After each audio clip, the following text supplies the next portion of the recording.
But we're still in the month of March, and you know that we've been doing this every 2, 3 times in a week, at least until the month of March ends. We're celebrating women.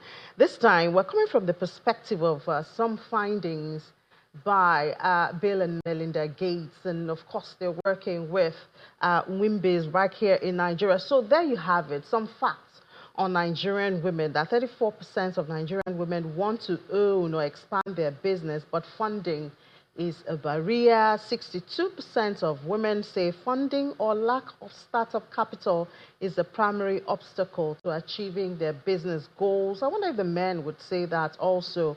In agriculture, women produce 70% of the food, but receive less than 10% of SME loans. Nigerian women are more likely than women anywhere else in the world to start a small business. And we see that it's very obvious if you look around you in Nigeria. Nigerian women have a loan repayment rate of about 95%. Well, trustworthiness, I guess that's it. So why does it seem still difficult for women to access funds if they have this 95% of repayment? They're running most of the small businesses in agriculture. They produce majority of the food that we eat. What have the women done, or what have they not done, I guess, should be another question. Well, let's discuss that with the Executive Director of WIMBIZ, that's Women in Business.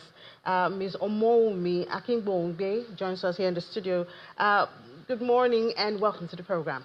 Good morning, Amy. Thank you for having me. Yeah, so since, you're a group, talking about WIMBIZ now, a group of women in business, so you interact and have lots of conversations about women and with women, even the men, so we saw those numbers. If we could have that slide again.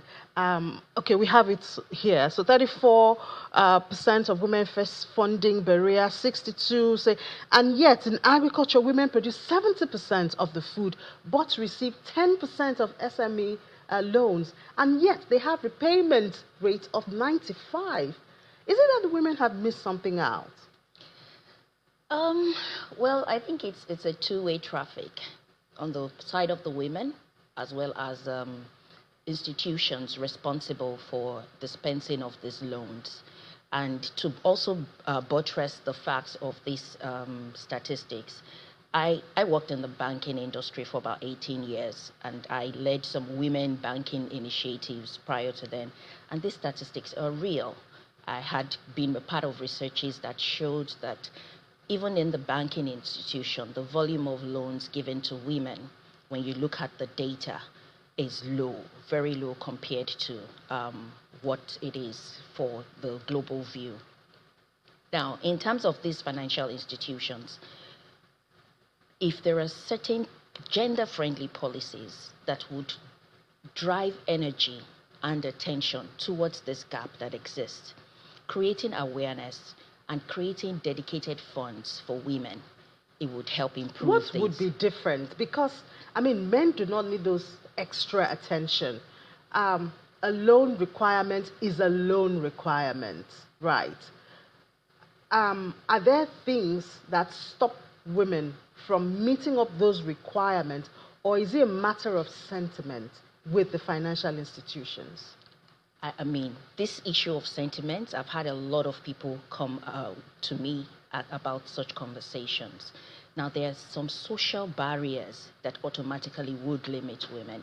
If you look at the requirements for some of these facilities, first you have to present some sort of collateral. Collateral sometimes could even mean landed properties. Go back again and check the percentage of women that actually have landed properties in Nigeria, less than 10%. So there's that limitation already.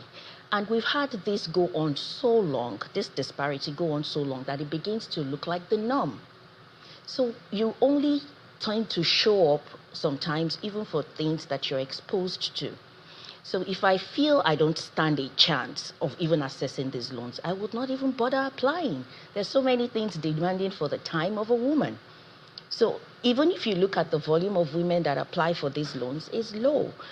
Then, knowing that they cannot meet up with these requirements, they tend to just look at alternative channels of getting these funds. Which limits them to the small businesses and just, like the always in survival mode. Exactly. Not in a scalable So that would platform. mean that having these special loans for women should consider what collateral would mean, and on things like that. Yes, so the requirement should focus on the societal barriers that these women face and other limitations that they have, and creatively and innovatively come up with you definitely want your loan to be secured. It's even a requirement, the shareholders' funds, but come up with creative ways that would speak to the reality of a woman and streamline those requirements to suit them.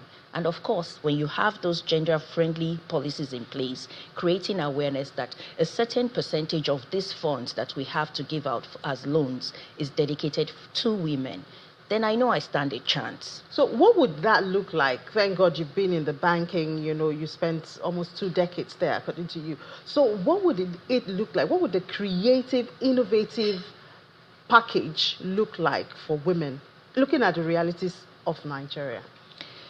Well, I made a reference to the issue of providing collaterals and all stuff. So there are instances where, you probably have a value chain already for your business. Are there other metrics we could put in place instead of saying, I'll disburse funds to you directly? Can I come in at the end knowing that way I still have some sort of security in place? Are there other alternative sources that I could check in terms of these requirements? Can I reduce the interest rate? So that knowing that, there are so many barriers that if we even want to go into the issue of the unpaid care work that the woman would normally still deal with and all of that. So factoring all of that, and it's not a one-size-fits-all. It has to be a forum where people are coming together, listening to these women, to know what are these barriers and come up with creative means to address such. And good enough, we have a growing number of women heading banks now. So, we would expect that these creative and innovative ways that are personalized, since they are women, I know, of course, as you noted, they still have the shareholders' funds to protect. But if you have 95% of repayment rates for women, that that alone should make you have enough confidence, to create some of these products. And interesting that you mentioned the female CEOs in the banks, and I'd like to just go back down history line on how we even got there. Now, the CBN put in place the sustainable banking principles, which insisted that banks should have a certain percentage of female CEOs and even in their board positions. Go back 10 years before that policy was in place. That was not the situation. We hardly had this volume of female CEOs in the banking industry. And that buttresses the fact that when we create gender-friendly policies, it helps with driving the numbers. The competent women that are the CEOs today, they've always been there. But because of that policy, there was an attention, a spotlight to then look within and focus on the capable women in the industry. We hope to see more women at the top there, but not just there, but I guess once they are there, they should be able to push for more policies that can bring more women up the ladder. Maybe not even the CEO, but the boardroom should have more color than we presently have. Without undermining the efforts at all. Conversations, efforts are being made. We see more banks coming up with dedicated initiatives and even funds for women. But we want more. There is need to accelerate action, and the female CEOs cannot do it alone. We need all stakeholders to be on board and support such initiatives. I hope the conversation will not end in March. The accelerate action will not end in March. But we know that WIMBIZ is also very busy. You try to push for the voice of women out there. About 2 weeks or so ago, we had Mrs. Awoshika, and I asked her that, I mean, we have this program every weekday. We have another one at 1 p.m. every weekday. You can count on one hand how many times we've hosted women. And it's not because we don't want women, but it seems women, there's a lot of demand. I'm a woman, I can say firsthand, but are we doing enough as women to really let our voices be heard? You know, the journey to gender parity, according to the World Economic Forum, they say it will still take another 130 years, despite all that is still ongoing. And that's why there's that need to accelerate action. Women have to step out more. Women have to, I mean, their leadership roles, like I said, sometimes people just don't even bother because they feel they don't stand a chance. But we have to keep pushing, accelerate action, bring all stakeholders on board, and let everybody come together under one voice. So the journey definitely continues apart from the month of March. It's an ongoing drive.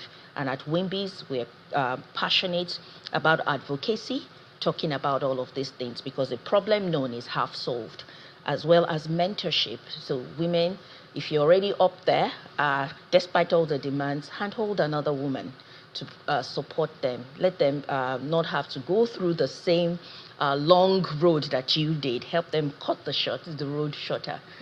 So the conversation definitely will continue. And I do celebrate what you do too, of giving this kind of forum for women to be heard. Thank you so much.